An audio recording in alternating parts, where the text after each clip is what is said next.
প্রিয় দর্শক, আমার এই বাছুরটির শরীর থেকে লোম ঝরে পড়তেছে। এখানে শরীরে একেবারে লোম সম্পূর্ণ পড়ে যাইতেছে। এটার আজকে চিকিৎসা দেব। আপনারা দেখবেন কিভাবে এটাকে সুস্থ করব।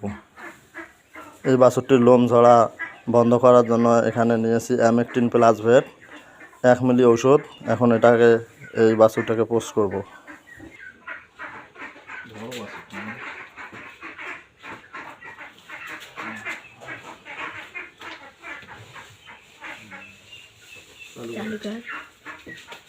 চালু করে করছো।